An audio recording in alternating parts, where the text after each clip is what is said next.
je ne veux plus oser respirer, là. Ça fait beaucoup de bruit.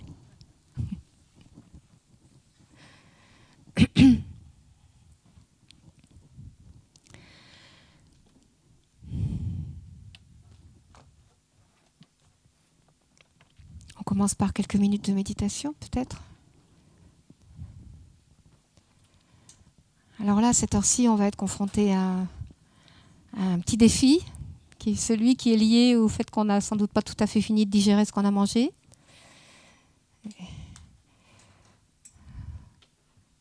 Donc, c'est pas du tout une bonne idée de fermer les yeux, je crois pas.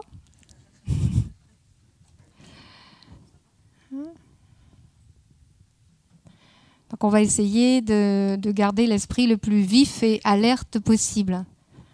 Vous savez qu'avec, vous ne savez pas, que dans cet exercice que constitue la méditation, on essaye de trouver un équilibre. C'est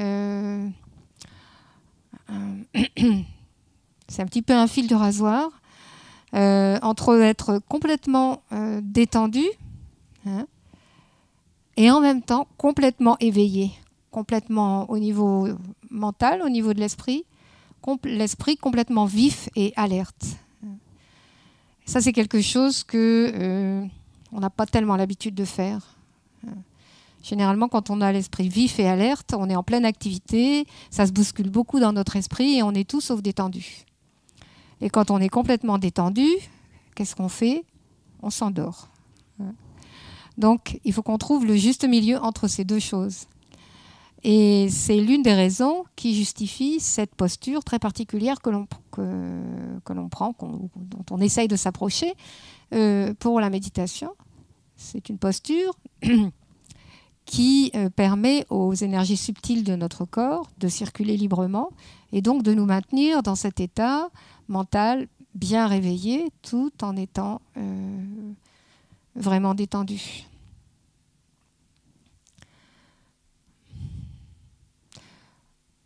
Bon, il y aurait d'autres choses à dire sur la posture, on les dira peut-être tout à l'heure.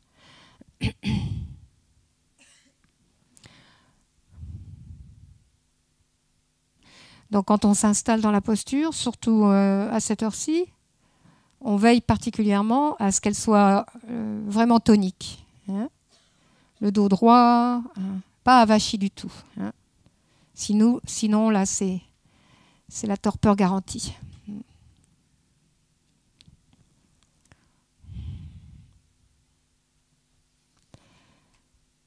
Donc on baisse les paupières, mais pas trop. Et on commence à diriger l'attention vers la respiration. Dans un premier temps, juste on regarde la respiration se dérouler.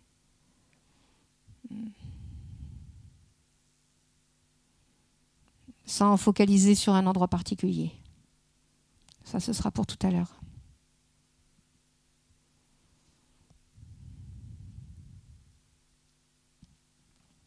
Prends conscience que l'on respire, c'est tout. On essaye de déjà commencer à canaliser l'attention là-dessus.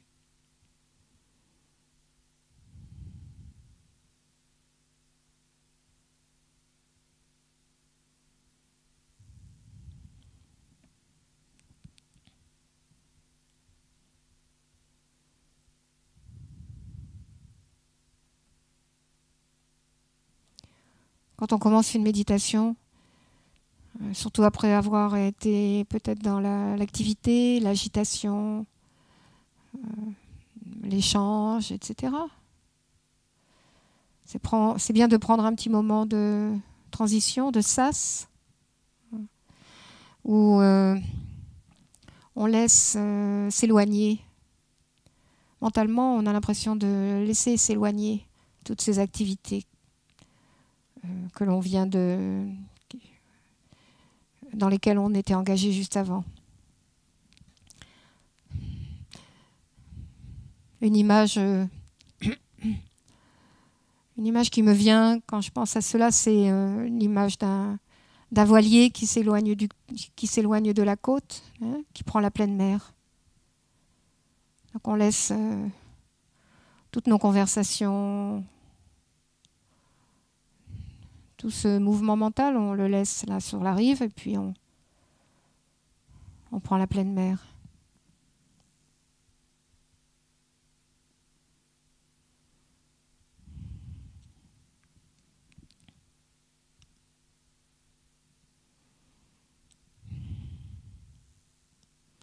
Et puis on se souvient, si je suis ici maintenant pour découvrir ce qu'est la méditation, m'y entraîner, c'est pour développer mes qualités profondes. Des qualités qui sont source de bonheur, source de bien-être profond. Pas juste pour un soulagement temporaire, pour une transformation en profondeur. Et qui va avoir un impact sur ma vie, sur la qualité de ma vie. Qui va avoir un impact dont je souhaite qu'il ait un impact sur le bonheur de tous les êtres vivants.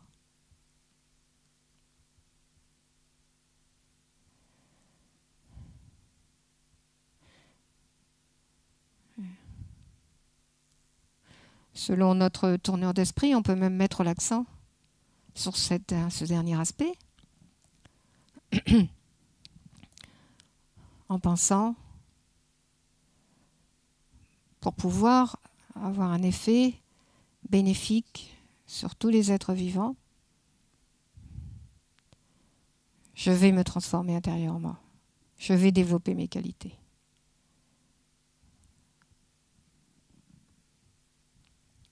Et par voie de conséquence, j'en récolterai moi aussi des bénéfices. Mais ça passe au deuxième plan.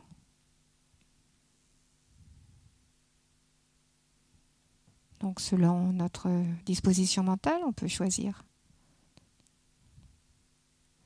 Bien sûr, la motivation, la deuxième, est une motivation d'un niveau encore plus élevé, plus altruiste.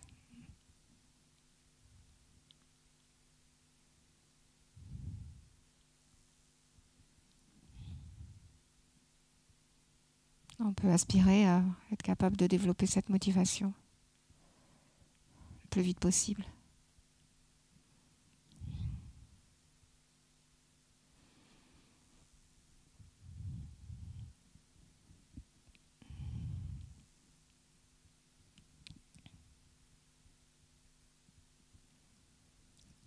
Donc on reprend maintenant l'exercice pour développer la concentration.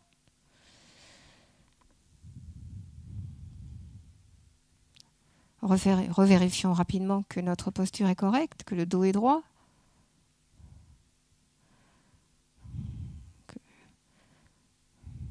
Qu'on est bien installé dans la posture. Et on maintenant focalise toute l'attention sur un seul point, la base des narines. L'entrée, là où l'air entre et sort à chaque inspire, à chaque expire, dans notre corps, de notre corps. Le point de focalisation, nous nous souvenons que c'est cela que nous devons faire avec la mémoire, avec la vigilance introspective, de temps en temps, très régulièrement, nous vérifions que c'est bien cela que l'esprit est en train de faire, qu'il ne s'est pas échappé. Si c'est échappé, avec beaucoup de douceur et beaucoup de fermeté, sans bavardage mental, sans jugement,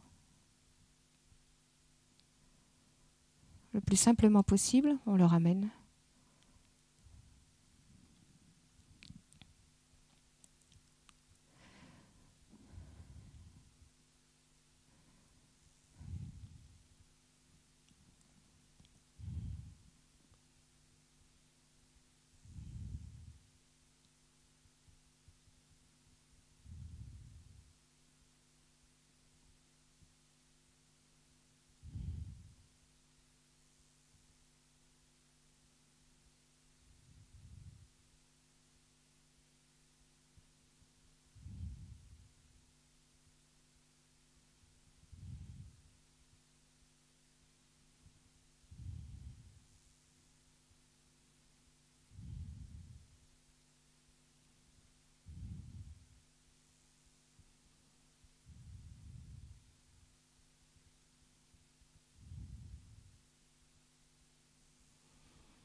Donc si la torpeur nous envahit, donc le problème ne sera plus les distractions, mais le fait que l'esprit ne sera plus clair. L'esprit deviendra comme engourdi, comme assombri.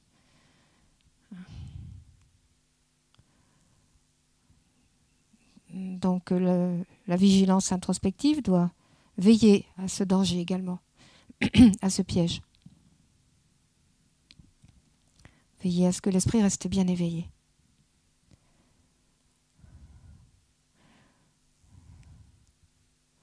Donc si on sent qu'on est en train de sombrer un peu, on peut rouvrir un petit peu plus les yeux, faire entrer un peu plus de lumière.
Comme on a fait tout à l'heure, on peut maintenant libérer une partie de l'esprit pour observer les distractions, les objets mentaux, les événements mentaux qui viennent frapper à la porte de notre esprit ou qui s'invitent sans même que nous les ayons autorisés à entrer.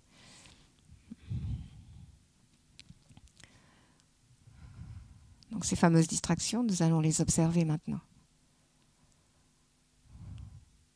Ok, puisque vous êtes là, regardons un peu de quoi vous êtes faite. Donc au lieu de nous laisser embarquer par leur bavardage ou par la force de leur énergie, nous les regardons avec ce regard de l'observateur neutre. Nous essayons de voir d'où elles viennent. Et nous essayons de voir comment ça se passe quand nous n'intervenons pas, quand nous les laissons se manifester sans entrer dans leur jeu.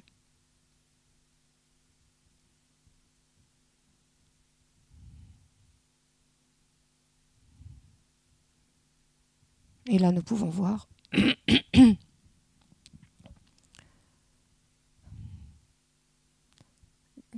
qu'elles n'ont de puissance que si nous le voulons bien.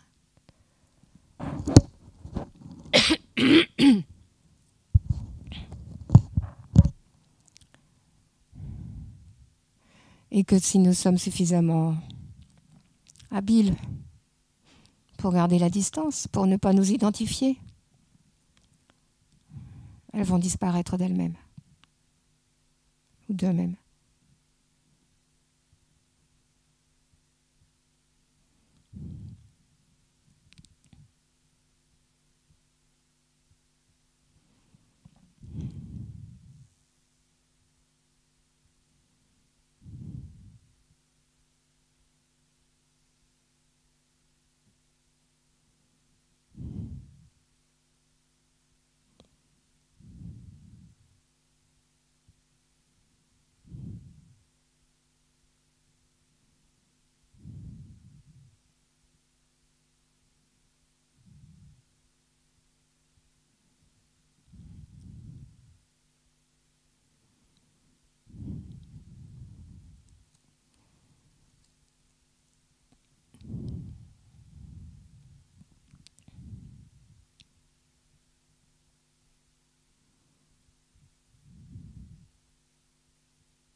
Donc maintenant, nous mettons fin à ce petit exercice en faisant une dédicace, en ayant cette pensée de dédier, de donner, d'orienter, de consacrer cet effort que nous avons fait, cette énergie positive que nous avons créée par cet effort.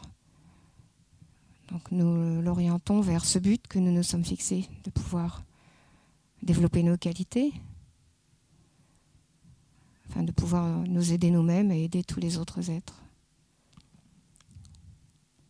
Ou mieux encore, afin de pouvoir être vraiment utile à tous les autres êtres.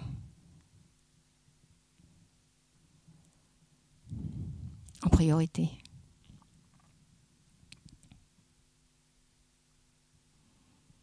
Mais pour pouvoir être utile aux autres, encore faut-il avoir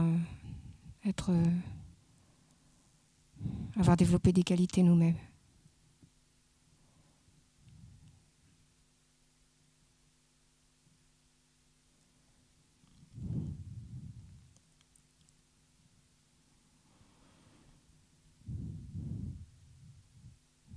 Donc nous reprenons un peu la discussion, si vous voulez.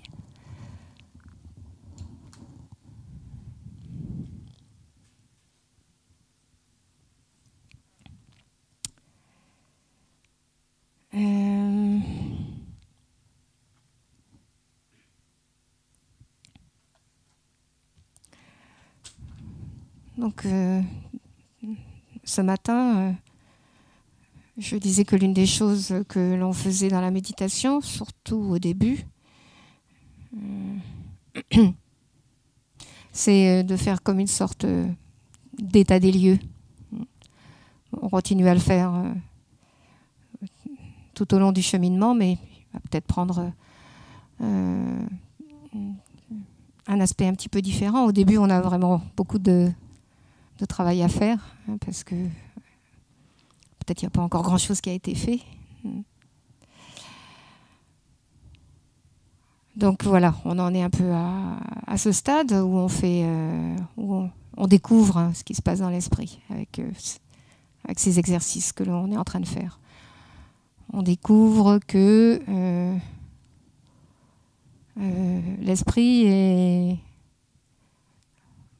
pas quelque chose qui est si facile que ça à contrôler. Hein. On découvre que c'est un peu un animal encore un peu sauvage, hein, même très sauvage. Qu'est-ce que vous en pensez? Est-ce que ça correspond aux découvertes que vous avez faites?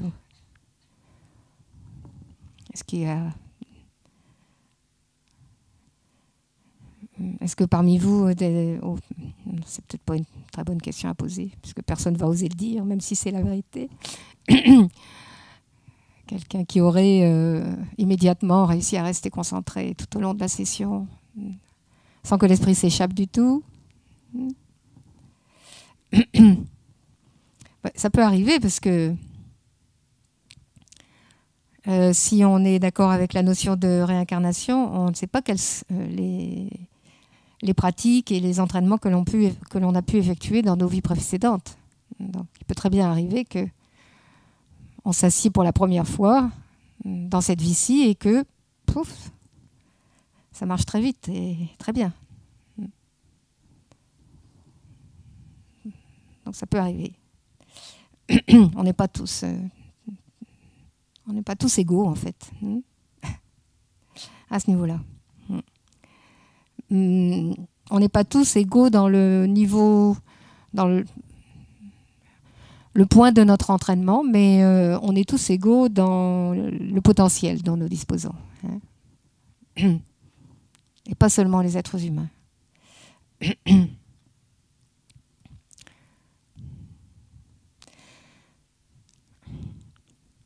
Donc on a découvert que on a eu la confirmation que notre esprit était quelque chose de difficile à contrôler, que c'était un peu, qu'on avait besoin de le discipliner, de le canaliser, et que c'était un travail pas facile à faire.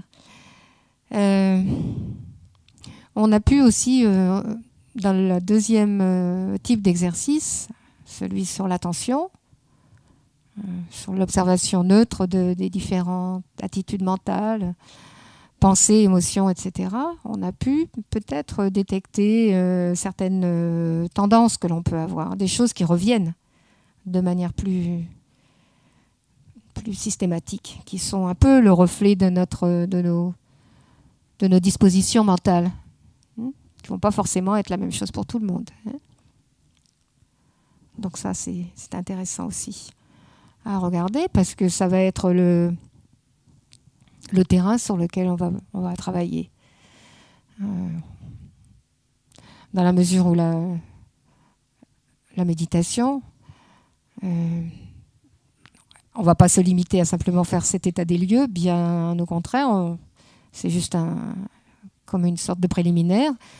La méditation, au fond, donc ça, je l'ai déjà dit, mais ce sont des choses que l'on dit, que l'on répète encore et encore. Elle sert à développer les qualités de notre esprit, à éliminer les choses qui sont destructrices dans notre esprit. Les habitudes mentales, les schémas habituels de pensée qui sont inscrits dans notre esprit, auxquels nous nous identifions. Bien souvent, nous croyons que nous sommes ces différentes manières d'être, ce qui n'est pas une vision juste. Donc ces différents schémas mentaux, nous apprenons à les reconnaître pour pouvoir travailler plus particulièrement sur ceux qui nous sont propres, sur ceux qui ont plus de pouvoir sur nous. Pour certaines personnes, ça va être plus le côté agressif, colère, aversion, rejet. Et d'autres personnes, ça va être plus le côté attachement, désir, avidité,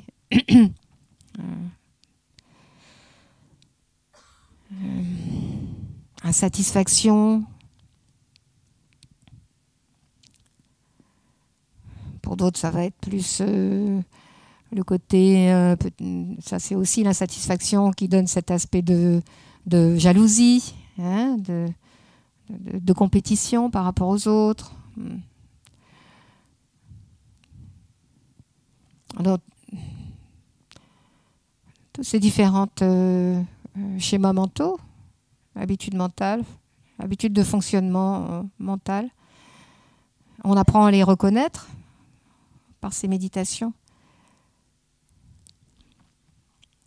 Et c'est un premier pas vers la guérison. Le fait de reconnaître qu'il y a quelque chose qui ne va pas, on a déjà fait un premier pas pour soigner, pour aller mieux.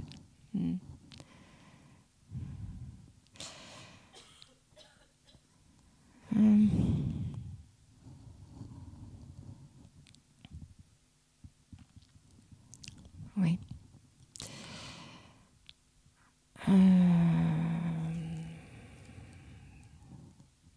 Est-ce que vous avez peut-être des choses à dire, des questions à poser, des commentaires à faire? Oui, tu veux dire un truc. Est-ce que tu veux le dire dans le micro? Oui. Ce serait mieux, oui. Tu peux. Oui, tu passeras à la prochaine personne éventuellement.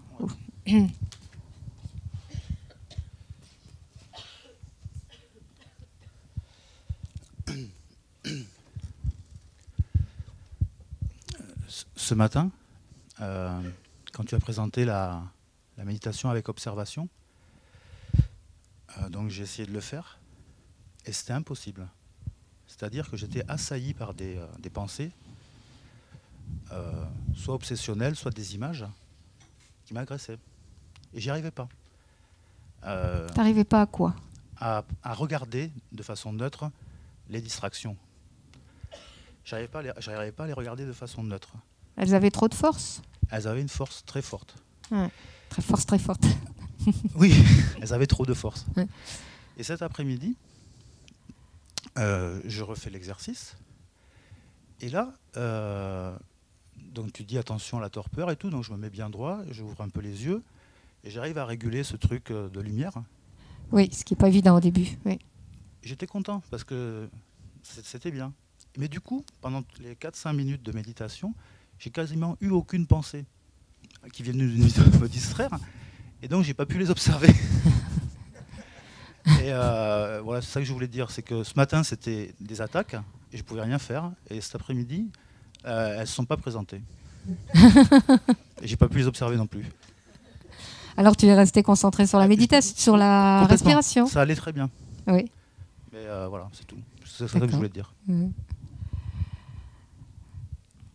Mais voilà, c'est comme ça que sont les choses. Elles ne sont pas permanentes. Hein.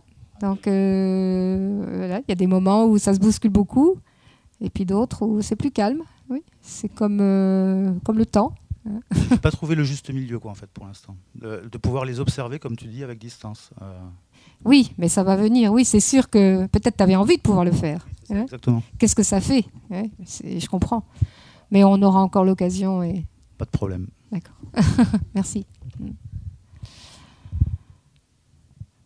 Bon, c'est ce qui est intéressant dans ce que dit... comment tu t'appelles? Christophe. Christophe.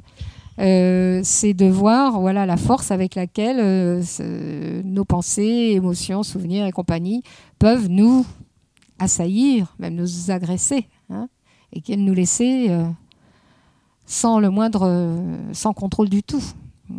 Donc ça, c'est l'histoire du cheval fou, hein, ou de l'éléphant fou. Hein. Donc si ce sont des pensées pas trop destructrices, le mal est moindre. Hein. Mais si ce sont des pensées très très négatives, de très grande colère, parce que ces pensées, tant qu'elles restent à l'état de pensée, elles ne sont pas très agréables. Elles ne nous font pas du bien. C'est beaucoup plus agréable d'avoir des pensées d'amour que d'avoir des pensées de colère, même au moment où on les a. Je pense qu'on est tous d'accord là-dessus. Il y a un bien-être intérieur plus important avec des pensées de bonté, de bienveillance qu'avec des pensées de colère. Donc, bon, ça, c'est une chose. Mais le problème, c'est que ces pensées négatives, après, c'est elles qui nous arment la main, en quelque sorte, ou la bouche quand nous parlons. Et donc, là, la négativité et donc la souffrance se propage, se développe. Donc on agit de manière où on parle, donc on agit avec son corps ou avec sa parole de manière négative, sous le coup de ces attitudes mentales qui sont négatives, qu'on n'a pas réussi à contrôler. Et donc ça crée encore de la souffrance, dans l'immédiat. Et puis, selon la philosophie bouddhiste ou la description de la réalité dans le bouddhisme, ben, ça ne s'arrête pas là. Si on a créé de la souffrance par nos actions du corps, de la parole, ça va laisser des empreintes sur notre esprit. Ça ne va pas être sans conséquences. Et donc ces conséquences, elles vont forcément être de la même nature que la cause, c'est-à-dire négatives. Et on va donc négatif, c'est-à-dire de souffrance, de difficulté, de problème. Donc, si on remonte la filière, on commence par une pensée d'aversion pour une personne, par exemple, hein, une pensée de rejet, une pensée malveillante. Et puis cette pensée, elle va se traduire en paroles malveillantes, en paroles blessantes. Hein. Première souffrance, deuxième souffrance. Et cette action de la parole blessante, elle crée une empreinte, elle dépose une empreinte dans notre esprit qui, à un moment ou un autre, plus tard, dans le futur, dans une autre vie, va éclore, comme toutes ces petites graines que l'on voit germer partout là dehors en ce moment, exactement de la même manière. Quand les conditions seront réunies, hop, automatiquement, ces causes qui auront été déposées, ces empreintes auront été déposées dans l'esprit, elles vont encore créer de la souffrance. Donc là, je fais allusion à ce qu'on appelle la loi de causalité, la loi du karma. Bon, c'est pas tout à fait le sujet de ce cours, mais bon, c'est important de savoir jusqu'à quel point une pensée négative peut avoir des résultats destructeurs, de souffrance, un petit peu comme quand on fait des ricochets, vous savez, avec un caillou sur une surface d'eau. Ça continue encore et encore, hein. Loin dans le futur, loin dans l'avenir. Donc, tout cela pour indiquer jusqu'à quel point il est important de prendre les rênes de son esprit, de contrôler son esprit. C'est difficile de développer la concentration, c'est difficile de développer la pleine conscience, l'attention nue. Et pour toutes ces choses qui sont difficiles, on a besoin d'être vraiment persuadé que c'est utile de le faire. Sinon, à la premier obstacle, ou la première bonne raison, on va laisser tomber. Parce que si on n'est pas suffisamment motivé, si on n'y voit pas un intérêt suffisant, on ne va pas garder l'effort, on ne va pas maintenir l'effort. Donc c'est de cette manière-là que la compréhension de comment fonctionnent les choses, en tout cas selon la présentation qui en est faite dans le bouddhisme, tout est lié. On va vraiment, plus on aura bien compris le fonctionnement de toutes des causes et des effets, le fonctionnement de qu'est-ce qui fait notre bonheur et notre souffrance, dans toutes ces différentes implications. Mieux on aura compris ça, et plus on sera vraiment motivé pour pratiquer la méditation et nous y tenir et y mettre beaucoup d'efforts.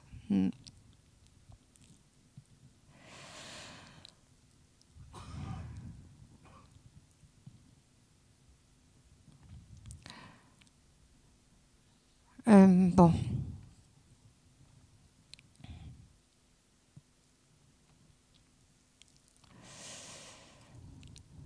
Ceci dit,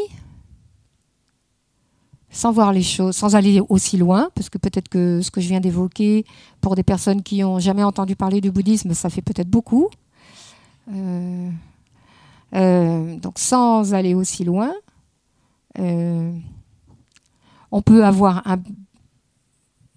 un bénéfice immédiat. Je pense que ça c'est assez facile à comprendre, dans cette méthode qui consiste à ne pas s'identifier à nos pensées, surtout nos pensées négatives, nos pensées qui font souffrir, qui nous stressent, qui nous rendent malheureux, qui nous mettent des nœuds dans l'estomac, et qui nous font en plus agir de manière inconsidérée, ou très négative, sans parler de la loi du karma. Ça peut être extrêmement utile, dans l'immédiat, d'utiliser cette méthode par laquelle on prend cette distance et au lieu de plonger, comme on le fait presque toujours, d'être happé par cette énergie de comme ça c'est arrivé sans doute à Christophe, pris dans un tourbillon, un peu comme si on était happé dans une rivière où il y a des tourbillons, ou dans la mer, sans vraiment pouvoir rien y faire.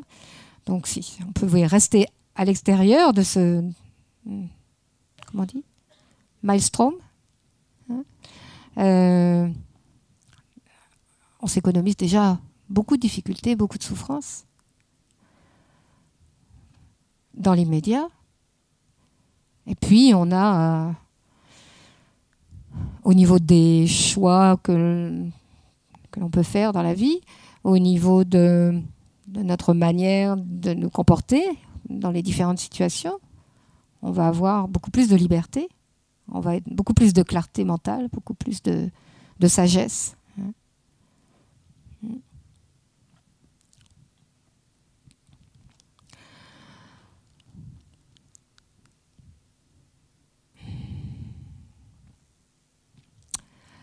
Ok. Donc vous avez dû remarquer que quand on médite, l'esprit, il est occupé à beaucoup de choses en même temps, en fait. On travaille sur l'esprit dans la méditation.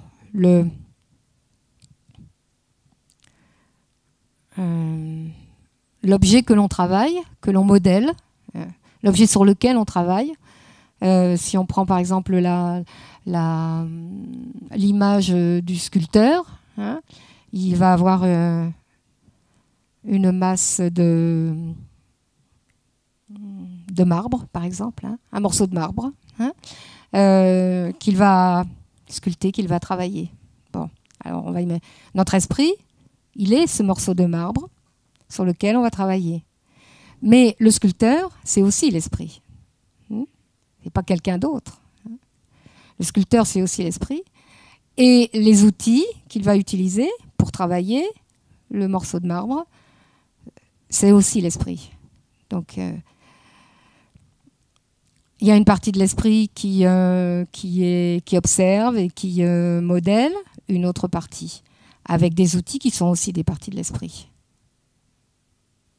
Ça va à peu près?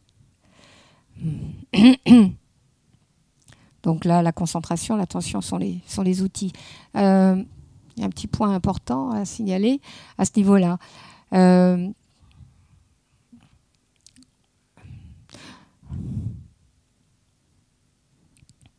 Dans le bouddhisme tibétain, ou je devrais plutôt dire, comme le dit comme insiste beaucoup pour dire sa sainteté, dans le bouddhisme indo-tibétain, dans la mesure où le bouddhisme est né en Inde, et puis il a été apporté au Tibet, disons autour du Xe siècle, pour simplifier, dans toute son authenticité, dans toute sa complexité. Il y a eu des échanges très très riches entre l'Inde et le Tibet, entre le 8e et le 12e, 13e siècle. Tous les textes fondateurs, tous les grands commentaires, etc., ont tous été traduits du sanskrit au tibétain pendant toute cette période extrêmement riche. Et puis ensuite, le bouddhisme a été éradiqué complètement de l'Inde. Curieusement, ça c'est... je trouve ça toujours assez extraordinaire. Pratiquement à la fin de cette période extrêmement riche où tous les enseignements, tous les textes, etc., avaient été... tout le travail était terminé, tout avait été transmis au Tibet et il y avait des textes en sanskrit et tout avait été traduit en tibétain. Et à ce moment-là, il y a eu ces grandes invasions musulmanes qui ont complètement balayé tout le nord de l'Inde. Et donc, c'est un peu comme si, vite, à l'instant même où tout était parti au Tibet, c'était juste temps. S'il y avait eu un décalage de peut-être quelques dizaines d'années, tout le bouddhisme indien n'aurait pas été complètement sauvegardé au Tibet. Et donc, sa sainteté le Dalai Lama insiste beaucoup pour dire que le bouddhisme tibétain, c'est le bouddhisme indo-tibétain. Il est complètement ancré dans la tradition bouddhiste indienne. Maintenant, je ne sais plus ce que je voulais dire. Oui. Donc, par rapport aux outils de la concentration et de la pleine conscience, donc, il s'agit bien d'outils. Il ne s'agit pas de but. On peut effectivement atteindre certaines réalisations spirituelles très élevées en développant seulement la concentration. C'est ce qui se fait dans certaines traditions hindoues, par exemple.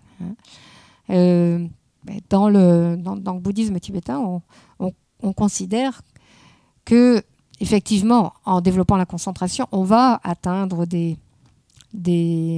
par exemple, des niveaux de clairvoyance, on va être capable de se souvenir de ses vies passées ou de lire dans l'esprit des autres personnes, etc. Mais ce ne sont pas des buts en soi que l'on cherche à obtenir. C'est juste comme des effets secondaires, des bénéfices collatéraux, on pourrait dire. Donc il faut pas oublier ça. L'objectif, il n'est pas là. L'objectif, il est de développer toutes nos qualités mentales et pas seulement la concentration. Bon. Pour créer du bonheur, on va le dire comme ça pour l'instant.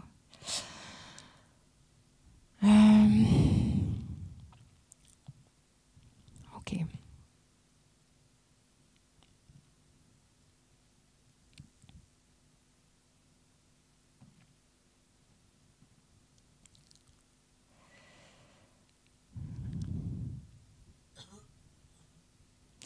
J'aurais voulu vous inviter à réfléchir un peu plus en profondeur sur quelque chose que l'on a déjà évoqué ce matin, sur qu'est-ce qu'on veut vraiment.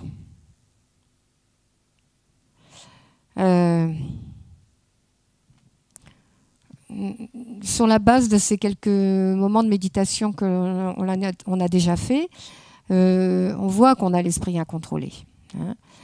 On voit que l'on est le jouet de nos schémas mentaux incontrôlés et qui nous entraînent à toutes sortes de choses, qui nous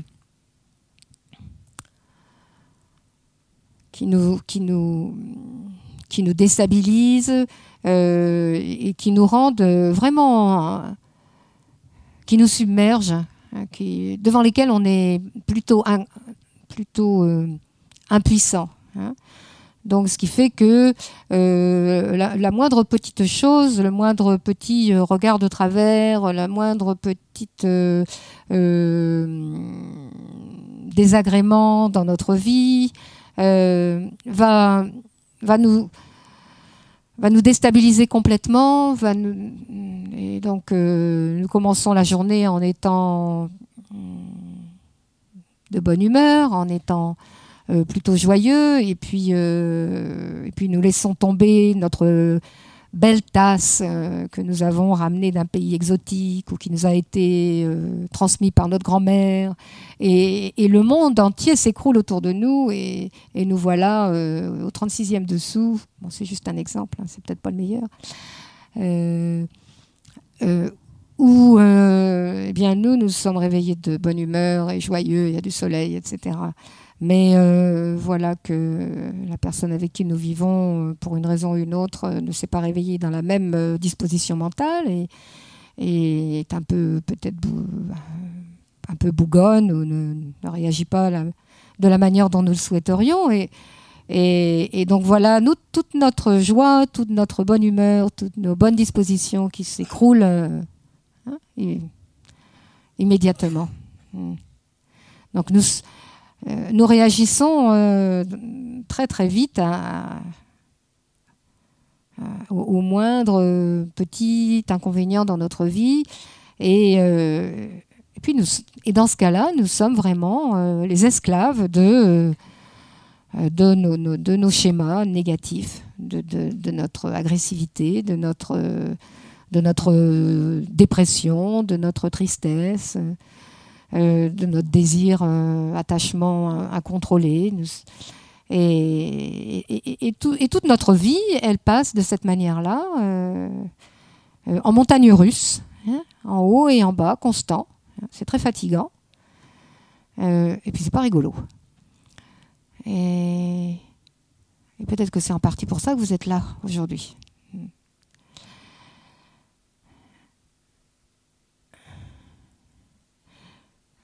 Donc si, effectivement, c'est pour cette raison-là que nous sommes réunis aujourd'hui, donc nous avons, comme je l'ai déjà dit tout à l'heure, nous avons cette conscience que c'est pas parce que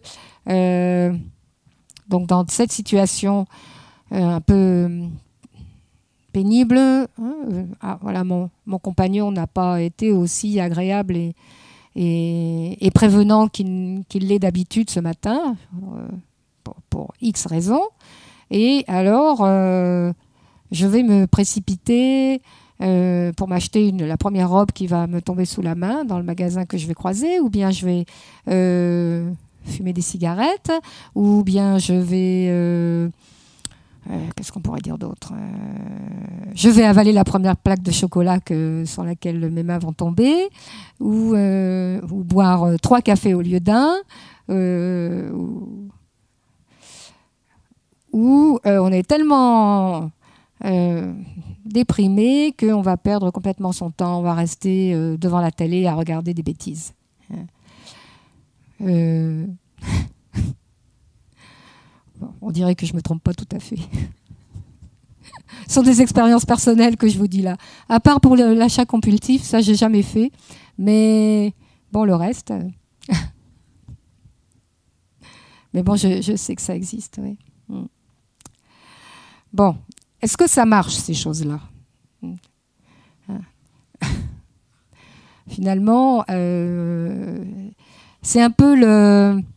Il y a une image qui revient régulièrement dans les enseignements, c'est l'image de la personne qui a une maladie de peau, vous savez, qui a des démangeaisons, et qui, au lieu de soigner sa maladie, qu'est-ce qu'elle fait? Elle gratte. Oui, voilà. Donc, c'est un peu ça qu'on fait. Hein.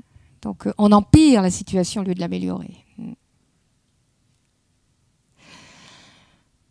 Bon, c'est sûr que dans ce genre de situation, surtout au début, quand on n'a pas l'habitude, faire un retour sur soi,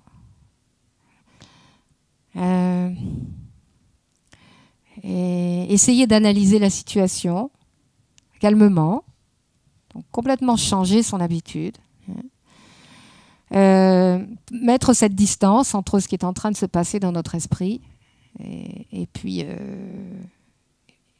une partie de nous-mêmes qui est peut-être notre véritable identité, hein, qui est peut-être notre véritable être. Essayer de voir qu'il est possible de ne pas être bousculé, de ne pas rentrer dans ce jeu-là, non pas dans le jeu de la personne qui est en face et qui nous déstabilise, mais dans le jeu de nos propres pensées, dans le jeu de nos propres réactions émotionnelles. Hein. Parce que changer l'autre personne ou les autres, ça c'est une tentation que nous avons tous, mais l'expérience, elle nous montre que c'est peine perdue. C'est pas possible. C'est l'autre personne qui doit se changer elle-même. Mais la seule personne que nous pouvons changer, c'est nous-mêmes. Là-dessus, nous pouvons faire quelque chose. Si nous le décidons, nous pouvons faire quelque chose. Par ces méthodes de méditation, entre autres.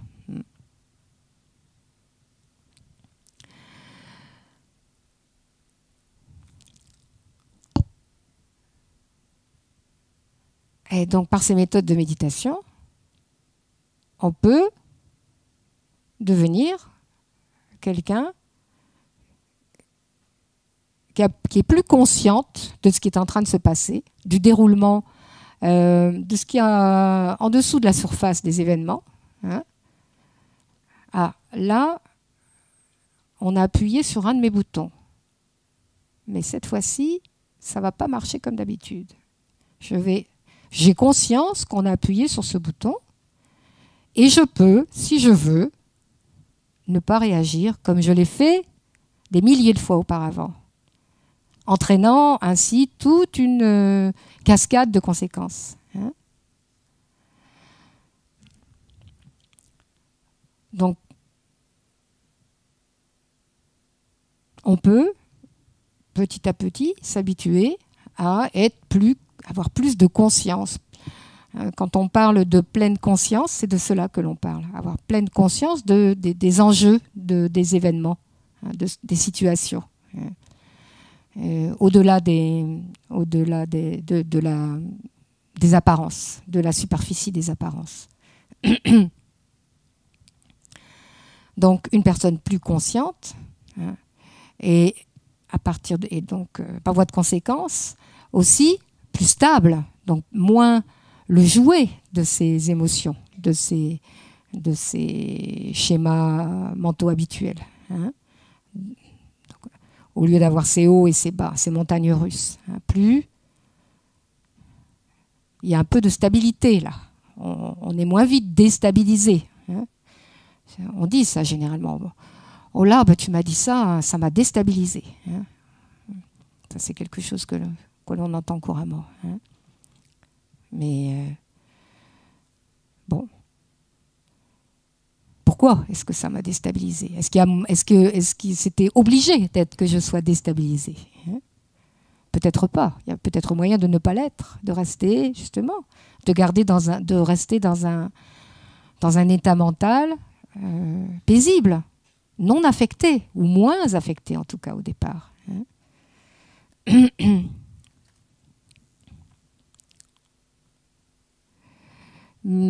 Mais quand je disais, je voulais vous inviter à une certaine réflexion, c'est on est tellement habitué de fonctionner autrement, et aussi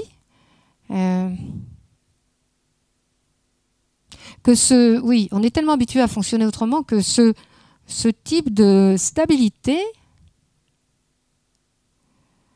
évidemment, quand on est dans vraiment dans la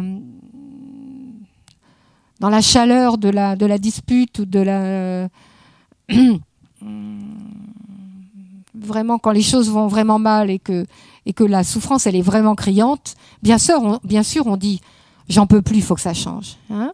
Mais quand ça n'est pas aussi extrême, quand la situation n'est pas aussi extrême, on est vraiment très très habitué à cette manière de fonctionner. Et accéder à un type d'état mental plus paisible, plus stable, plus pondéré, plus calme. Finalement, est-ce qu'on a vraiment envie de ça? Est-ce que c'est vraiment quelque chose qui nous parle, qui nous attire? Parce que c'est quelque chose qu'on ne connaît pas bien. Alors que les cris et les grincements de dents, ça on connaît très bien. Hein. Les incompréhensions et les déstabilisations, plus ou moins, bien sûr, on n'a pas tous les mêmes parcours de vie, mais les grands coups de cœur où on est submergé de bonheur, ça y est, on a rencontré l'homme de sa vie et tout va bien se passer. Et puis les désespoirs totaux, je crois qu'on a tous plus ou moins connu ça. Hein. Et il y a une partie de nous-mêmes qui se dit, ben c'est comme ça la vie, qui est un peu, qui est pas désespéré, mais qui est un peu soumis, qui est un peu. Ce mot-là, à chaque fois que je vais le dire, je l'oublie. Oui, quelque chose comme ça, oui. Qui baisse les bras. Hein. Mais résigné, voilà, merci. Hein. Voilà, et puis, moi je me souviens très bien que quand l'une des premières fois que j'ai entendu parler du bouddhisme, quelqu'un m'a parlé de ça. J'ai compris ça en tout cas, peut-être qu'on me l'avait dit avant, ça avait dû glisser peut-être. Mais je me souviens très bien de ma réaction en disant mais non, mais moi je veux pas que les choses soient autrement. Si je ne s'ouvrais, j'étais dans une histoire avec un ami, et donc si je ne souffre pas de l'attente ou de la crainte, etc., alors je ne connaîtrai pas le bonheur exaspéré des retrouvailles. J'étais vraiment dans cette dualité-là. Et il m'a fallu longtemps avant de comprendre que d'un côté, bien sûr, il y a de la souffrance quand on est malheureux, mais de l'autre côté, c'est de la souffrance aussi. Hein. Mais il m'a fallu longtemps avant de comprendre ça. Parce que pour moi, le bonheur, c'était ça. En fait, c'était... il fallait qu'il y ait du malheur pour qu'il y ait du bonheur. Il fallait qu'il y ait un extrême de drame pour qu'on puisse goûter à quelque chose qui nous sortait un petit peu de la vie quotidienne, qui était un peu exalté. Donc,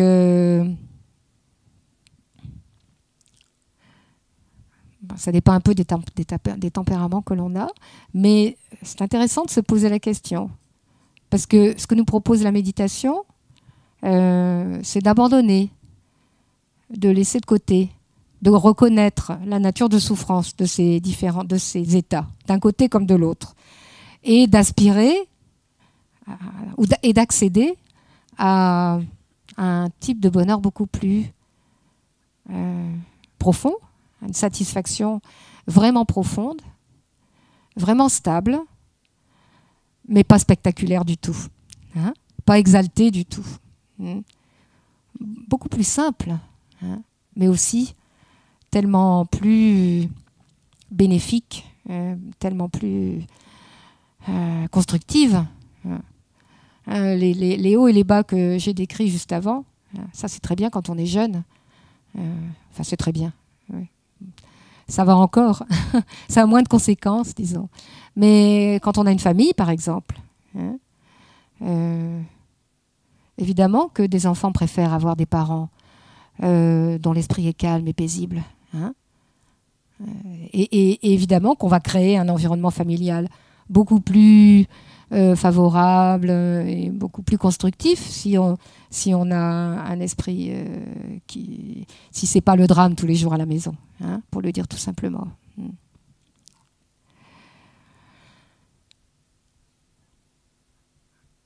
Mais je pense qu'on a besoin, surtout à cause de l'environnement peut-être social, médiatique, etc., on a besoin encore et encore de se persuader que le vrai bonheur, c'est celui-là. C'est cet état mental calme et paisible, qui n'est pas déstabilisé constamment à la moindre occasion, qui ne passe pas par ses hauts et ses bas, hein, qui est capable de garder de la distance. Qu'est-ce que vous en pensez, Vianney? Tu peux lui passer le micro, s'il te plaît? Ouais, je vais parler aussi sur le côté du travail. Ça aussi, c'est important dans la vie. Enfin. Oui, les relations de travail? Oui, oui, j'ai pas parlé de ça du tout, tu non. Tu parlais des couples, quoi. De la famille, oui. Mais ceux qui travaillent, bon, c'est du travail qui n'est pas très sain ou dur, ou je sais pas comment dire. Oui, des relations oui, au sein du travail, bien sûr. J'ai ça par rapport à mon boulot à l'époque. Ça m'a fait du mal quelque part. Ça passait pas, je sais pas comment dire. Oui, bien sûr. Difficile que oui, c'est un. J'imagine que tu dois pas être le seul à avoir pensé à ça. Ouais. C'est pour ça que je pensais à ça. Ouais. Surtout en ce moment, tu peux le garder, mais il faudrait l'éteindre, c'est-à-dire il faut appuyer sur le bouton jusqu'à ce que ça s'éteigne complètement. Ouais, merci. Sinon, la pile s'use très vite. Quelqu'un d'autre veut faire une... Non. Bon. Donc, tiens, Vianney, tu peux amener, s'il te plaît, le micro à la dame devant? Ah bah, il y a cette autre dame avant. Oui, donc effectivement, c'est vrai que je pense que c'est difficile de garder cette stabilité, en fait, quand c'est une question d'orgueil, quoi. Aussi, qui fait qu'on est souvent sur la défensive quand il y a des conflits avec certaines personnes. Hein. C'est difficile de prendre du recul quand l'orgueil fait qu'on a besoin de se justifier aussi pour... voilà, enfin, c'est ce que je ressens, c'est là où je trouve qu'il y a une difficulté. Ah oui, c'est intéressant ça, oui. Alors, est-ce que l'orgueil... Tiens, il y a cette dame là devant qui va avoir quelque chose à dire après.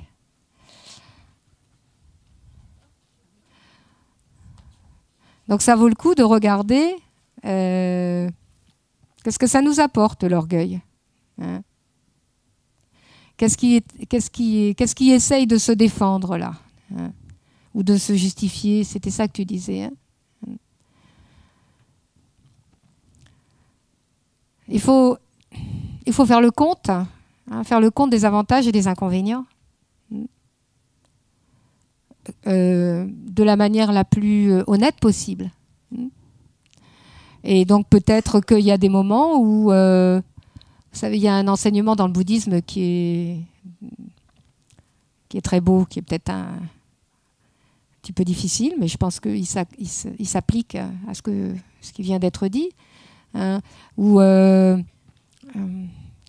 qui dit dans certaines situations, le mieux c'est de donner la victoire à l'autre et d'accepter la défaite. Et en faisant cela,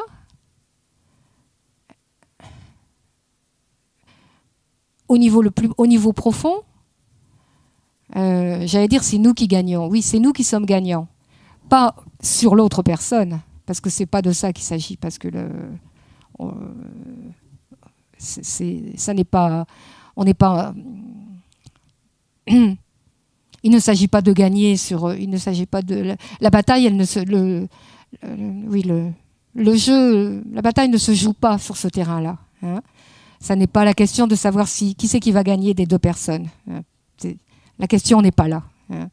Mais si on donne la victoire à l'autre personne, ça vous parle si je dis comme ça, c'est un peu imagé, mais ça veut dire ok, je me défends pas, je me justifie pas.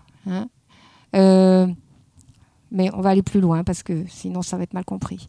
Et là, j'accepte, je prends sur moi la défaite. J'accepte la défaite. Ok. Parce que de toute façon, ça sert à rien d'essayer de faire autre chose. C'est peine perdue et ça ne va faire qu'empirer la situation. Mais si de bon cœur,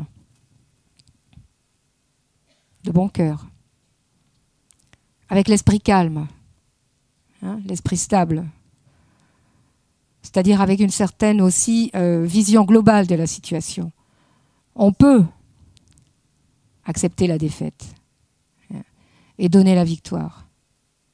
En fait, ultimement, à un autre niveau, c'est nous qui sommes victorieux.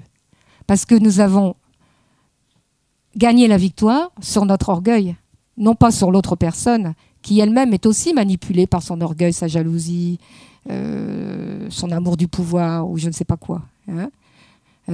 Mais si nous avons gagné la victoire sur notre orgueil, là c'est une véritable victoire. Ça c'est quelque chose dont on peut vraiment se réjouir profondément et qui va nous être utile pour le reste, pour la suite de notre vie. Ça ne veut pas dire qu'il faut tout accepter. Ça veut dire... il peut y avoir des choses qui vont être dites malgré tout dans certaines situations d'injustice. Mais ces choses qui ont besoin d'être dites, et il faudrait qu'elles puissent être dites à partir d'un esprit stable et serein, et non pas à partir d'un esprit qui est déstabilisé ou bouleversé par la colère, la jalousie, l'orgueil, etc. Tu vois ce que je veux dire? Ok. Bon, on y est arrivé. À toi. Il faut que ce soit vert, oui. Et que tu parles dedans. C'est vrai. La réflexion que je me fais, c'est que les hauts et les bas dont tu parlais tout à l'heure, c'est ça aussi qui donne l'impression de vivre. Absolument. Et moi, je crains que si on se défait de ça, c'est un bonheur plat et je n'ai pas encore conscience que c'est exactement, un bonheur très bien. profond. Oui, oui, c'est ça. Exactement ça. Merci beaucoup. Un bonheur plat. Oui. Oui. Ouais, un bonheur plat.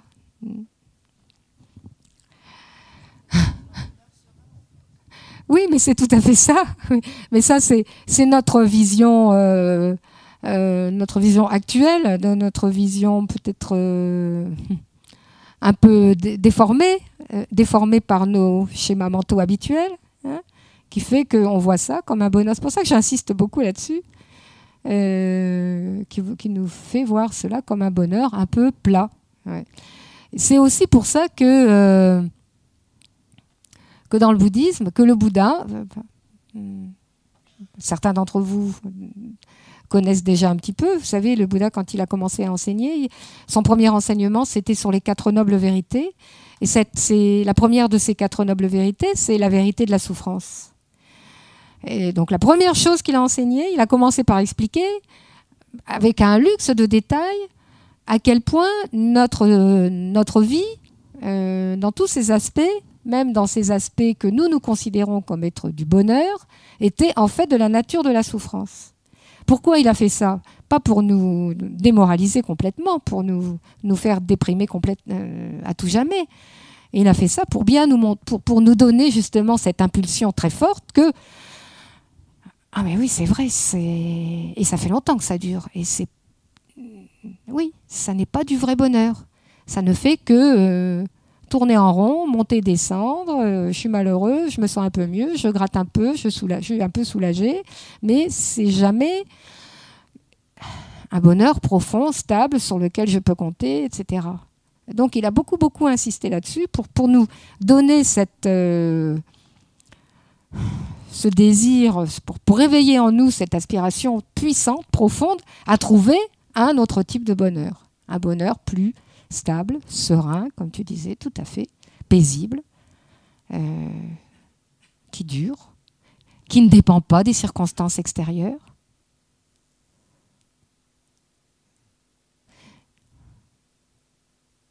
Essayons d'imaginer un moine de notre organisation, un moine suisse qui a passé des années en retraite justement pour développer les qualités de concentration. Et donc dans ce travail consiste à être vraiment capable de faire ce qu'on veut avec son esprit.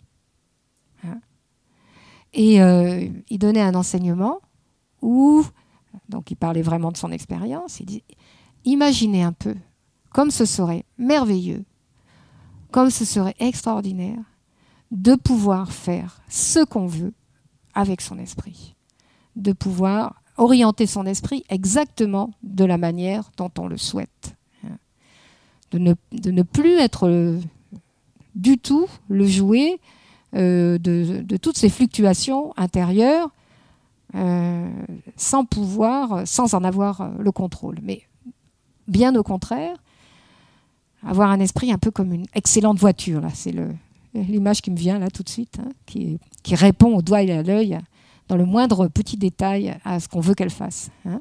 Ou peut-être des gens qui font de l'équitation aussi, un cheval parfait, parfaitement dompté, qu'on connaît parfaitement, et qui fait exactement, à l'instant même où on lui demande exactement ce qu'on souhaite qu'il fasse, tu vois.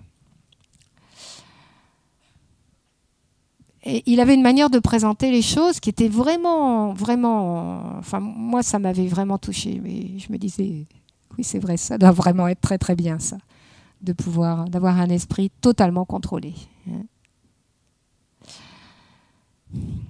Une autre manière donc, ici, on est en train de chercher en fait des sources d'inspiration pour contrebalancer, contrecarrer cette vieille habitude bien ancrée que c'est comme ça qu'on vit, que c'est ça qui donne de la saveur à la vie. C'est un peu ça ce que tu voulais dire. Qui est une conception erronée, qui est une interprétation très falsifiée de la réalité, mais à laquelle on est tellement habitué. Donc, pour arriver à contrecarrer cet opposé de sagesse, c'est-à-dire cette ignorance, dans le bouddhisme, on a la sagesse d'un côté, l'ignorance de l'autre, ce sont les deux opposés.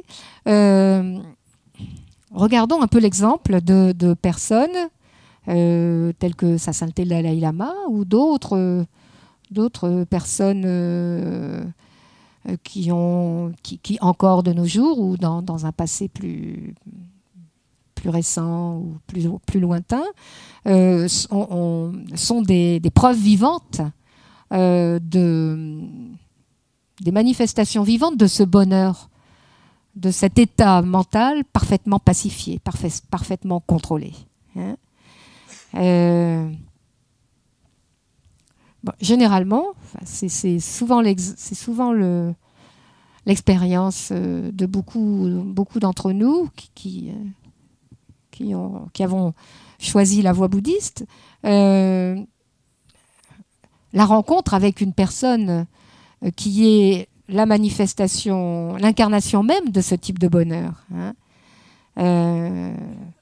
Ça, c'est un moment vraiment décisif, parce que cette personne a un tel rayonnement, hein, une telle influence positive sur son entourage, sur nous en particulier, qu'on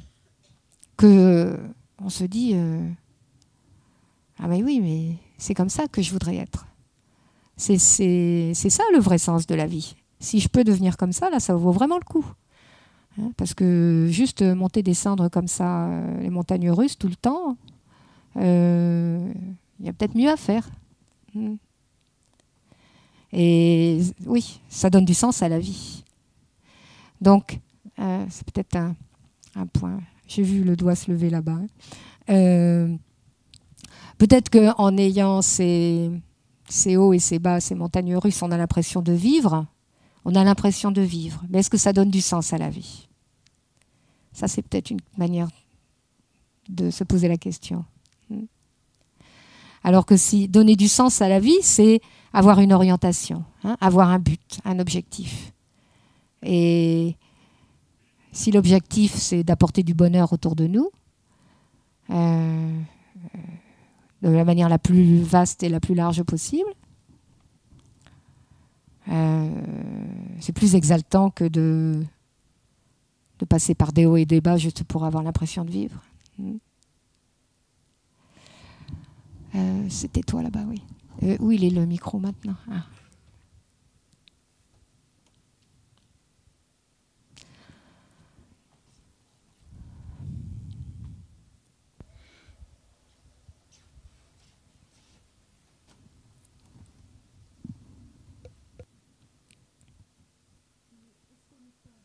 Ça marche pas. Il faut que la lumière verte s'allume.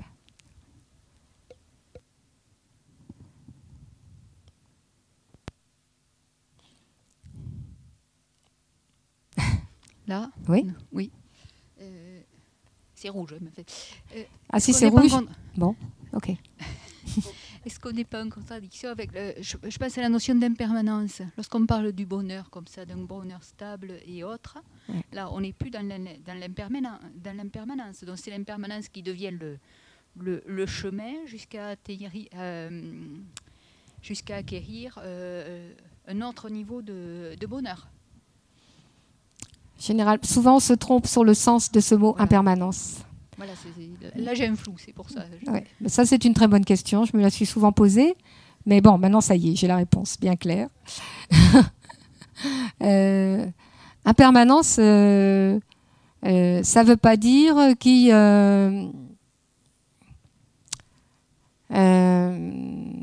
plus exactement, impermanence, ça veut dire qui change d'instant en instant, qui se modifie d'instant en instant. Donc ça, on va le voir tout à l'heure quand on va étudier, quand on va regarder un petit peu plus en profondeur qu'est-ce que c'est notre esprit, la nature de notre esprit.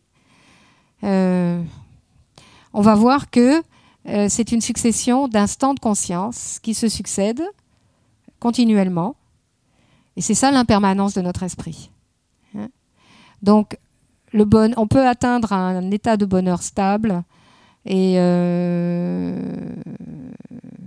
qu'est-ce que j'ai dit, serein, profond, sur lequel on peut compter toujours, etc. Hein, indépendant des circonstances extérieures. Mais cela n'empêche pas, ne vient pas en contradiction avec le fait que ce même esprit, qui est stable, paisible, etc., est toujours ce flot continuel d'instants de conscience qui se succèdent continuellement. Et c'est ça son impermanence. Voilà.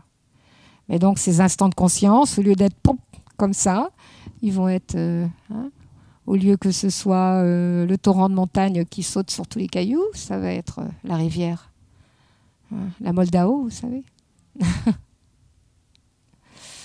Voilà. On va, s'il n'y a pas d'autres questions, là tout de suite, si, il y en a une.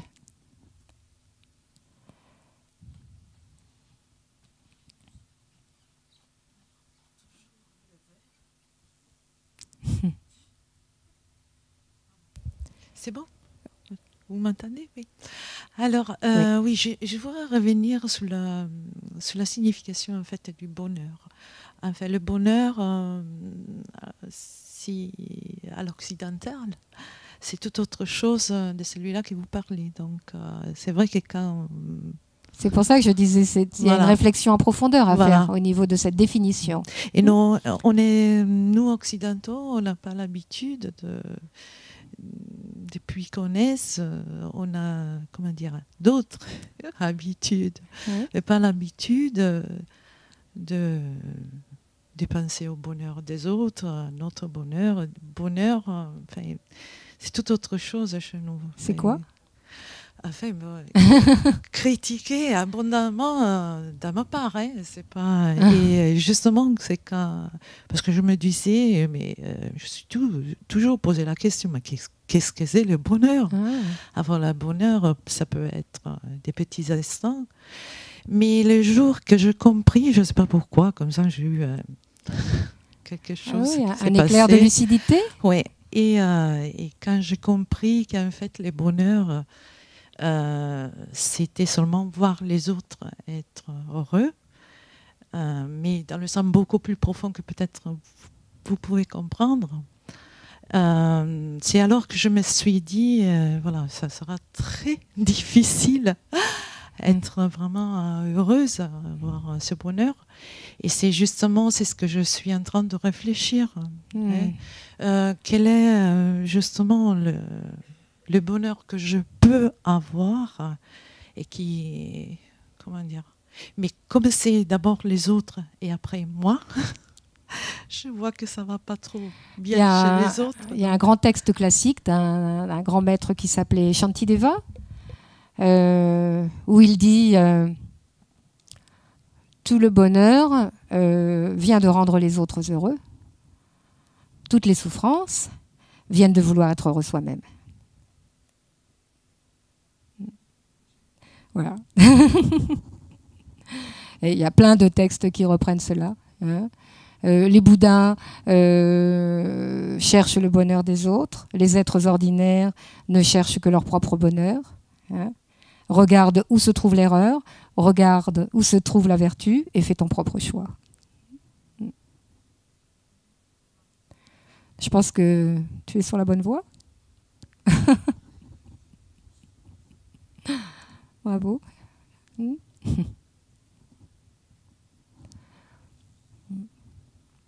Mais en dehors du fait, pour pouvoir atteindre à ce bonheur qui vient d'avoir aidé au bonheur de l'autre ou d'être simplement témoin du bonheur de l'autre, avoir pu contribuer, évidemment, c'est encore mieux.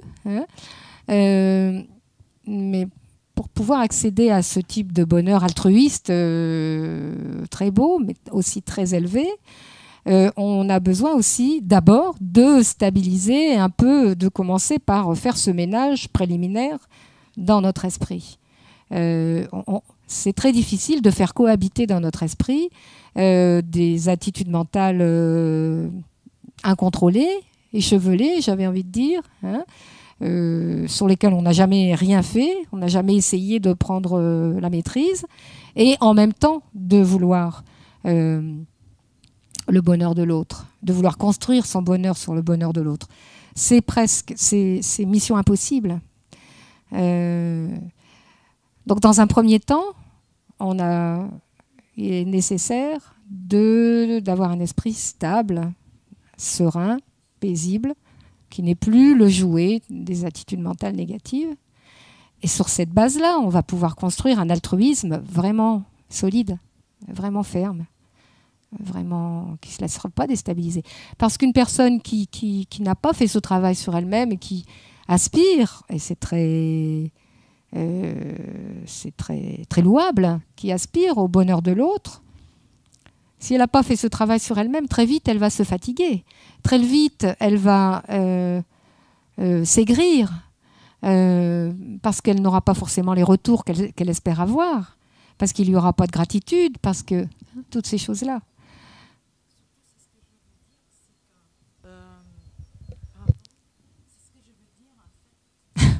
On ne peut pas être heureux si les autres ils le sont pas, Non. tout simplement. Ouais. Et alors, Oui, c'est vrai. voilà. Mm. Moi, j'ai découvert ça. Alors, ça semble quelque chose de dit, d'entendu. Je ne sais pas si ça s'est dit, mais moi. Ça se dit beaucoup ici, oui. Oui, je suppose. Mais j'ai l'impression que, je sais pas, je dis quelque chose de ce type et les gens, enfin, ils vous regardent très bizarrement. Je Oui. crois que maintenant, je dis les bonheurs de soi. Alors, je peux pas être heureuse si les autres les ont pas. Et c'est très, enfin, c'est presque Ça fait rien si les inimaginable. autres vous regardent bizarrement. C'est pas Oui, grave. non, Ça. c'est pas grave, mais j'aimerais bien que, comment dire. Et je sais qu'au même moment, je n'ai pas de réponse, puisque bien sûr, je veux mon bonheur, mais comme je sais que c'est quelque chose, c'est ce que je tentais de dire avant. Et je ne pourrais jamais le être, enfin, jamais, on ne peut pas dire jamais, mais je veux dire, les bonheurs des autres, le jour, enfin, je ne sais même pas, je ne serai pas là, peut-être. Oui, je vois ce que vous voulez dire. À jouir de ça, parce que Oui. je suis convaincue que quand on parle de bonheur, chez nous, c'est basé, le bonheur, c'est une belle maison, une belle voiture. Je suis désolée, mais encore, les jeunes, ils ont encore cette mentalité. Alors je crois Réveillez-vous que... les jeunes, là. Dites le contraire, là. Quelques jeunes qui sont là. Ouais. Non, ben, j'ai des enfants, donc je sais, tout ça revient. Donc, mais je pense que c'est là, quand on aura compris que on ne peut pas être seul et penser à son problème, à soi, qu'on pourrait vraiment petit à petit se cheminer et faire un discours beaucoup plus, beaucoup plus intéressant, qui nous revient de toute façon. Mais c'est intéressant, c'est, comment dire, donc ça c'est, tu vois, tout à l'heure je disais, on arrive dans cette vie-ci avec, on n'est pas tous égaux, on a fait des cheminements différents.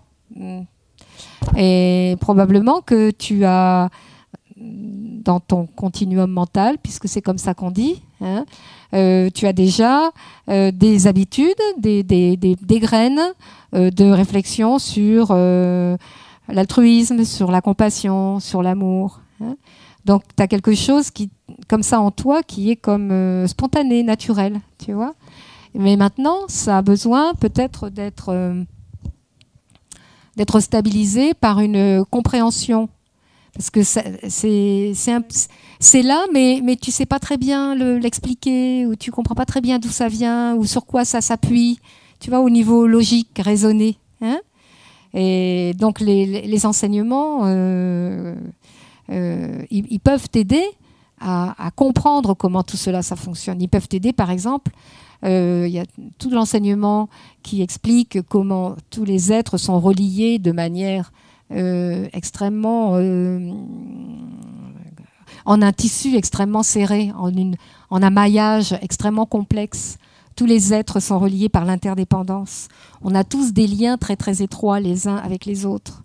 Alors qu'on croit qu'on est, il y a moi puis il y a les autres, on est séparés. Mais ça, c'est une manière erronée de voir les choses. Les êtres réalisés, les grands sages, le Bouddha, tous les grands maîtres, ils voient les choses différemment et ils essayent de nous montrer que les choses ne sont pas comme ça et qu'on a ces liens d'interdépendance qui nous relient de manière très très étroite les uns avec les autres. Et donc, bien évidemment, mais d'une manière tout ce qu'il y a de plus logique et évidente, mon bonheur, tout seul, ça ne veut rien dire. Ça n'a pas de sens. Mais tu vois, si si ça s'appuie sur des réflexions comme ça, bien claires, tu es moins perdu avec ces... Parce que dans l'esprit, on est assailli par toutes sortes de pensées, mais parmi ces pensées, il y en a d'excellentes, comme celle que tu viens de citer. Je ne peux pas être heureux si les autres sont malheureux, tu vois. Mais si elle est là comme ça, un petit peu en électron libre, et que tu ne sais pas très bien quoi faire avec, évidemment, il vaut mieux avoir une pensée comme ça qu'une pensée de haine. C'est bien évident. Mais quand je parle de stabiliser les pensées positives, c'est de ça qu'il s'agit. Sur la base d'une compréhension de plus en plus claire de comment les choses s'imbriquent les unes dans les autres.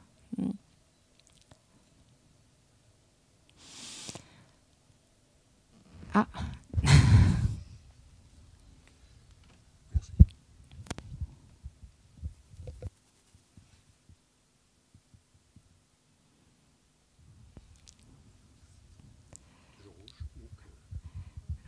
Appuie encore. Un peu plus longtemps. Jusqu'à ce que ça devienne vert.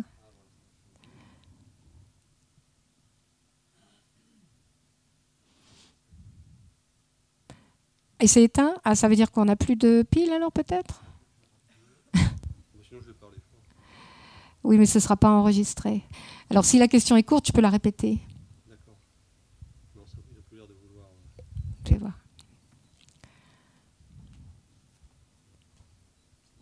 Merci. Ah oui, c'est... Oh non.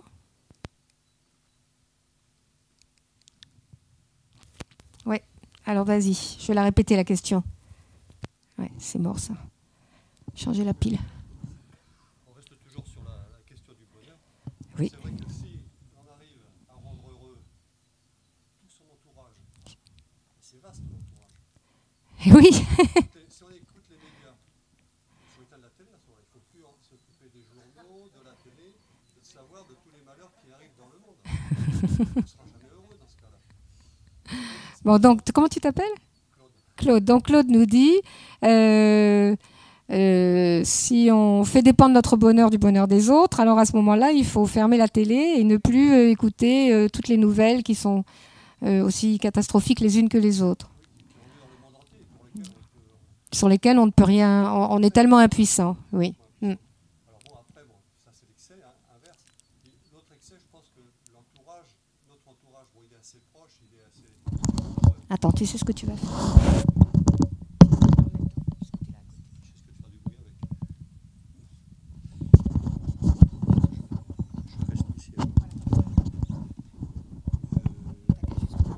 Je prends comme ça, oui, ça me suffit. Oui, donc après l'entourage restreint, bon, donc ça c'est quand même plus possible de le rendre heureux. Et puis en poussant à l'extrême, si tout son entourage est heureux, donc par la même occasion, on est heureux soi-même. Ça me semble être une logique tout à fait normale. À moins que, bien sûr, on peut tomber sur des caractères qui sont tout à fait inverses et qui ont du bonheur lorsqu'ils sont dans le malheur. Ça peut arriver aussi, mais c'est un peu les... Oui, il y a des gens qui sont jamais contents, qui seront jamais contents, et puis qui sont heureux d'être comme ça. Bon, donc ça, c'est un peu les masos, mais bon, je veux dire que...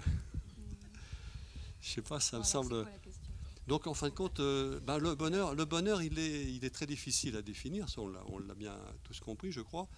Le rechercher sur les autres, c'est une très bonne idée philosophique, hein, partager, essayer d'aller vers les autres. Je trouve ça parfait, même la religion catholique nous en a parlé depuis très longtemps, et puis jusqu'à maintenant, on n'en voit pas tellement les résultats au niveau autour de nous. Moi, si je suis là, moi, c'est un petit peu aussi peut-être pour cette raison, parce qu'on ne s'aperçoit pas que tout ce qui est écrit, tout ce qui est dans l'Évangile, on s'aperçoit que ce n'est pas suivi, qu'il n'y a pas de résultats concrets, réels. Il n'y a jamais eu autant de guerres, il n'y a jamais eu autant de conflits, il n'y a jamais eu autant de bagarres. Et puis donc, ce n'est pas les religions qui ont l'air de pouvoir apporter les solutions. Alors, aujourd'hui, peut-être que le bouddhisme, lui, avec une autre philosophie, peut peut-être arriver par la non-violence. Déjà, c'est un élément quand même qui est assez rare dans une religion. Hein. Les religions en général sont plutôt violentes que non violentes. Hein, elles engagent plus facilement les extrêmes plutôt que la raison. Et à partir de là, donc, je ne sais pas, moi, j'arrive pas à trouver le vrai chemin pour être heureux. Parce que c'est vrai que le bonheur, ça se touche pas, on peut pas le concrétiser, c'est très difficile à évaluer. Parce que chacun peut être heureux à sa façon aussi, c'est très difficile. Je suis muette. D'abord,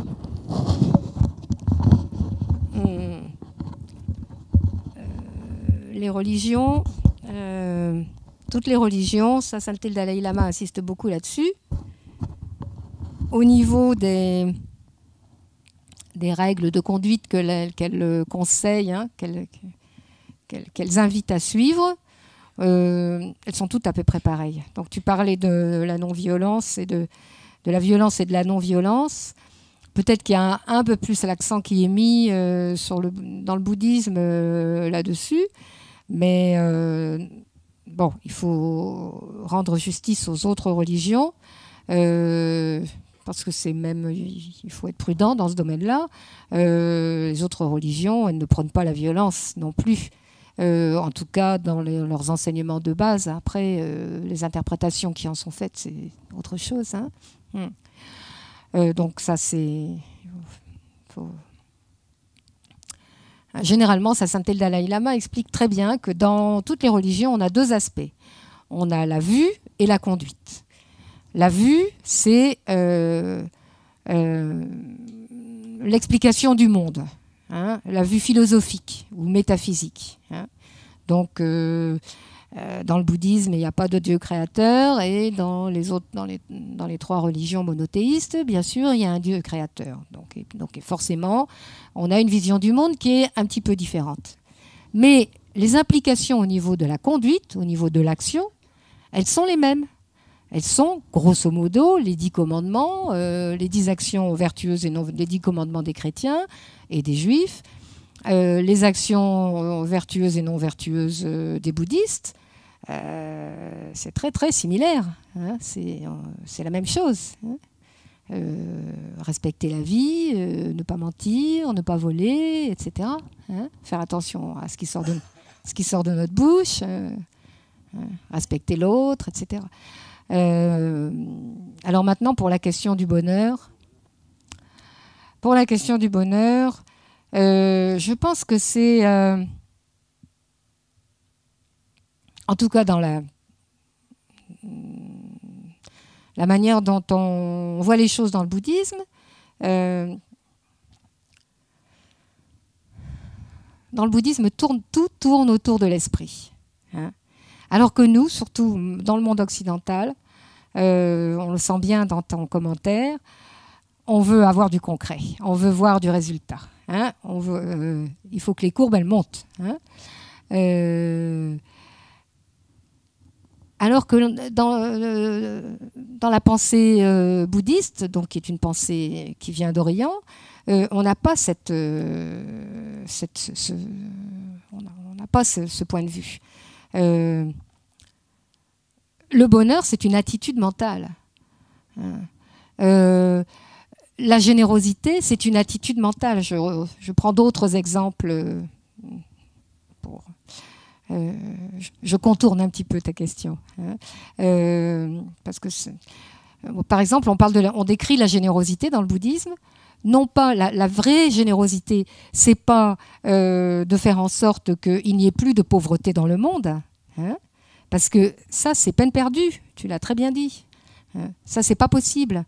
Mais la vraie générosité, selon l'enseignement du Bouddha, c'est avoir cette aspiration, ce désir puissant de donner sans la moindre retenue. Tout ce qu'on a. Tout. Attitude mentale. Hein? Donc, quand on parle du bonheur des autres, en fait, ce n'est pas...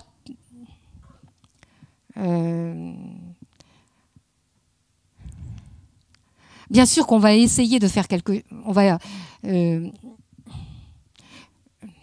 va essayer de faire tout ce qu'on peut pour rendre les autres heureux, mais voilà, dans le bouddhisme, selon la vision du bouddhisme, c'est à chacun de construire son propre bonheur. On l'a dit ce matin. C'est chacun d'entre nous qui est responsable de son propre bonheur. Donc on peut faire quelque chose, on peut être complètement dédié toute son énergie, toute son énergie de vie pour le bonheur des autres, mais avec la sagesse qui sait que on ne va pas pouvoir faire le bonheur des autres contre...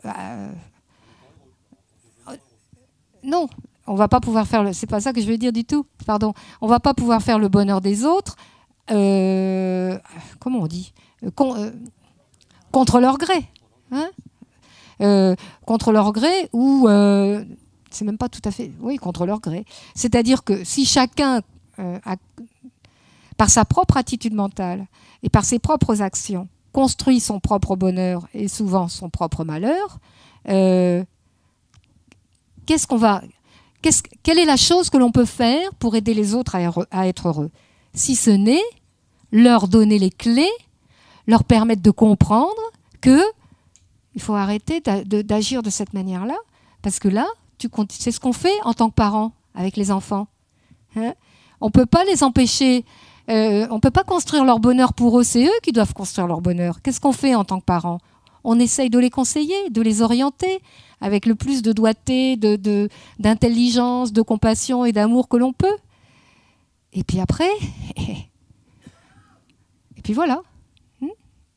Après, c'est leur propre vie. Oui, leur propre choix. Maintenant, si on garde la même comparaison, comment est-ce que le parent va continuer à être heureux dans cette circonstance-là, même s'il voit que son enfant est en train d'aller au casse-pipe, hein, malgré tous les bons conseils qu'il lui a donnés? Qu'est-ce qu'il va faire? Il va avoir la sagesse de comprendre qu'il a fait tout ce qu'il a pu pour son enfant. Hein, mais que cette rencontre qu'il y a eu entre lui et cet enfant, c'est une rencontre qui était touchée par l'impermanence.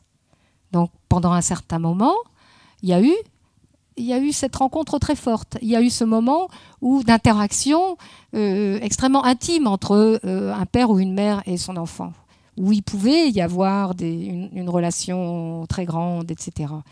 Et puis, à un moment, on le sait tous, si on a des enfants qui sont grands, à un moment, ça se sépare. Ils s'en vont. Soit ils suivent le chemin qu'on aurait bien souhaité tracer pour eux, soit ils font tout à fait autre chose. Mais c'est plus tellement notre affaire, c'est fini. On a fait ce qu'on pouvait. Hein, on continue à leur souhaiter le meilleur, bien sûr, du fond de notre cœur, hein, mais de la même manière que pour tous les autres êtres. Ben si on a la sagesse. Donc, Claude, c'est ça? Claude dit, bon alors, donc c'est foutu, on ne sera jamais heureux. Hein. Eh bien si, mais justement, c'est un bonheur qui dépend pas des circonstances extérieures. Et le fait que nos enfants s'en sortent bien ou moins bien, eh bien ça, c'est une circonstance extérieure. Ça me fait du bien de parler de ça, parce que j'ai aussi des enfants, donc voilà, je me fais la leçon à moi-même. Oui. Je répéterai. Alors, fais simple.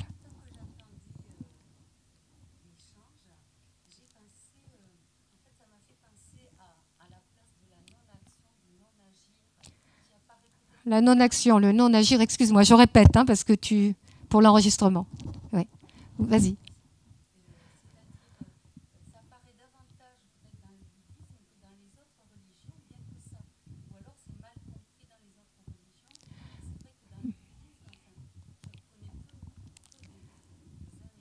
Oui.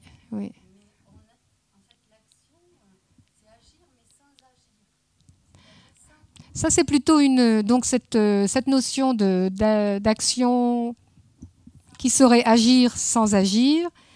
Pour le peu que j'en connaisse, que je m'en souvienne, c'est plutôt hindou comme notion. On trouve ça dans la Bhagavad Gita, je crois.